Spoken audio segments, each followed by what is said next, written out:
From an extremely young age, Howard Hughes' eccentricities began showing themselves. From his childhood inventions like a homemade motorcycle, to his willingness to spend obscene amounts of money on anything he was passionate about, like his movie Hell's Angels. It seemed like Howard Hughes was consistently trying to one-up himself, but never content to do the same thing for too long, eventually becoming bored before moving on to the next thing, a characteristic shared by his father, Howard Hughes Sr. But where the two men differed was just how successful they would become, with the younger Hughes going on to become one of the wealthiest men in the world, but not without a cost. Many of the characteristics that made the general public think of him fondly as an eccentric billionaire would end up costing him extreme amounts of money and cost others their lives, leading to him spending the final decade of his life a recluse from society. This is the story of Howard Hughes, and this is Learn Something New. Howard Hughes Jr. was born in 1905, just one day before Christmas in Houston, Texas. The man who would become known for his eccentricities seemingly inherited many of his gifts from his father. Hughes Sr., who had been born in 1869, had been a restless and rebellious child, obsessed with tinkering on mechanical objects, always switching to his next big interest. When trying to seek out his path in life, Hughes Sr. decided to follow in his father's footsteps as a lawyer, enrolling at Harvard University, but dropping out after less than a year. He would eventually enroll in law school again, but became restless during his studies, deciding to take the bar before graduation, passing it on the first try. But like so many times before, he quickly got bored of law and switched to a new interest, prospecting for oil, often called wildcatting. That's when he moved to Texas and later Louisiana, not only discovering oil sites, but also partnering with a man named Walter Sharp. Together, the two would develop a new drill bit called a two-cone roller bit that would revolutionize the drilling industry, making Hughes Sr. a very wealthy man. Taking after his father, Howard Hughes Jr. was interested in science and technology throughout his youth, disassembling and reassembling anything he could get his hands on, including constructing a motorized bicycle when he was just 12 years old. Despite this, he struggled to focus in most of his classes and ended up switching schools several times. When he was just 16 years old, Hughes' mother passed away, and his father died suddenly just 2 years after. This led to him inheriting 75% of his father's estate, which was about $1 million. Now, he had a lot of money but no authority to do anything with it. You see, his father had made a company called the Hughes Tool Company around his invention of the drill bit, but until the 1970s, legally someone didn't reach adulthood until the age of 21. So Hughes, at the age of 18, was considered legally an orphaned child, and because of the wording of his father's will, wouldn't join the family business until he was age 21. But Hughes ended up going to court so that they could grant him legal adulthood. Now at 19 years old, he bought out his other relatives that inherited shares of the family business, becoming 100% owner of the Hughes Tool Company, while simultaneously withdrawing from his college education. Within just a few years, he was already moving on to his next interest, making movies, releasing several hits after his first film flopped, including one of the most expensive movies at the time, Hell's Angels, which he spent over $4 million of his own money making. So even as it made $8 million at the box office, he didn't come away from it much wealthier. Thankfully for him, he had another passion project that would prove far more lucrative. In 1932, Hughes founded the Hughes Aircraft Company, which initially started out as part of the tool company before becoming far larger. Hughes had been interested in aviation for a long time. He had had some engineering education from his time at the California Institute of Technology before dropping out, and would design his own aircraft before having engineers at the company build out his ideas. The company quickly began setting aviation records and providing the industry with new advancements, such as hydraulic retractable landing gear.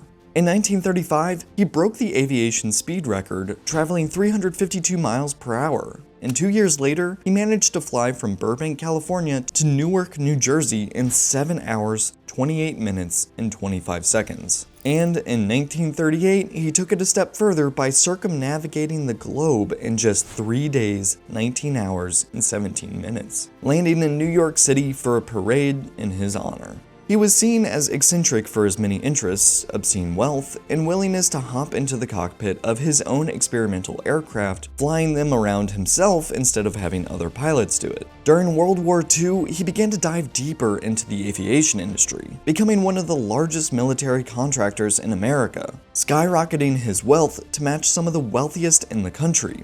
With this wealth, he bought a majority share of Trans World Airlines, one of the leading airlines of the time, but when Hughes tried to get a plane for his airline that would outperform the Boeing 307 commonly used at the time, he found that federal law restricted him from manufacturing his own airplanes for TWA. He went to Lockheed instead and began developing new commercial airlines with them. It was costly to develop and purchase the planes, and would ultimately lead to TWA's creditors forcing him to relinquish control of the airline if they were going to loan them money. Hughes hated this and tried to fight it in the courts, but at this point in his life, he was beginning to increasingly experience repeated health issues. Over the course of his time flying, much of it was done in the experimental aircraft his company had been developing. Unfortunately, the risk posed while flying experimental aircraft would come back to bite him several times. Over the course of his life, he would be in 4 plane crashes, most of which he would walk away from with minor injuries, but in 1946, when he was flying the Hughes XF-11 prototype spy plane, he had a major, near-fatal crash that left him with a crushed lung, cracked ribs, and third-degree burns. He would make a recovery, but have chronic pain for the rest of his life. This, combined with what's believed to be a worsening OCD condition, led him to begin leading a more reclusive life by the 1960s. He was still involved in the business enterprises, even as he began locking himself in hotel rooms for weeks on end, one of which he bought after they tried to kick him out, but he was also taking on new business ventures, including a mining company that Hughes wanted to use to mine the bottom of the ocean floor. This company would eventually be hired by the CIA for a secret mission called Project Azorian, using one of Hughes's ships, the Hughes Glomar Explorer, to recover a sunken Soviet submarine. However, after the submarine was halfway up from the ocean floor, it broke apart, so only a portion of the sub was recovered successfully. Unfortunately for the US government, the side of the sub that wasn't recovered allegedly had the codebook and nuclear missiles that they were trying to get. Meanwhile, Hughes's health was only getting worse. He had arrived in Las Vegas in 1966 and locked himself in hotel rooms. In the rare moments where he would emerge, people would see the billionaire, who was over 6 feet tall, weighed only around 120 pounds. He did begin to take an interest in the Las Vegas Strip, however, buying up large swaths of land, eventually having thousands of acres along with numerous resorts. At one time, he was controlling a third of all the revenue of casinos on the Strip, and he was still interested in buying more before the US Justice Department issued a monopoly lawsuit against him. But despite owning so much of the Strip, Hughes didn't really know how to run casinos, and this allowed many of the employees to steal from the resort's profits. In less than 4 years, over $50 million had been skimmed from his profits. There wasn't much he could do about his money hemorrhaging at that point, however. His health had continued to deteriorate, and in 1971, while he was the largest landowner and largest employer in the state of Nevada, rumors of his odd behaviors began to circulate. And upon hearing this, he fled from Vegas, seeking to shut himself off from the world, moving from Vegas to the Bahamas, to Nicaragua, to Canada, then England, and then Mexico. Eventually, he became so ill that the few aides who were still allowed to see him made the decision to get him medical aid. But during the 1976 flight from Acapulco, Mexico to Houston, Texas, he passed away. His body had deteriorated so severely over the years of neglect that they needed to have the Treasury Department, who had a file on Hughes, use a copy of his fingerprints to confirm it was actually him who had passed away. Howard Hughes' eccentricities in part made him into one of the most successful men of the 1900s, but they also hurt him and others along the way. For as much money as he was able to bring in, he was always willing to throw just as much at the next passing interest, such as the Spruce Goose, an experimental propeller plane that was the largest of its time, 6 times larger than the next largest, and made nearly entirely of wood. It cost $23 million for him to build, over $278 million today, and it was completely worthless, only flying one time for 30 seconds. His eccentricities, which were seen as positive throughout most of his youth, eventually not only hurt himself, but others as well. 3 pilots died during the production of Hell's Angels. One of Hughes's experimental plane crashes killed 2 people, one an employee and the other an inspector. And on July 11, 1936, after being seen driving erratically, he struck and killed a pedestrian with his car in LA. His eccentricities had their victims, the very last one being himself.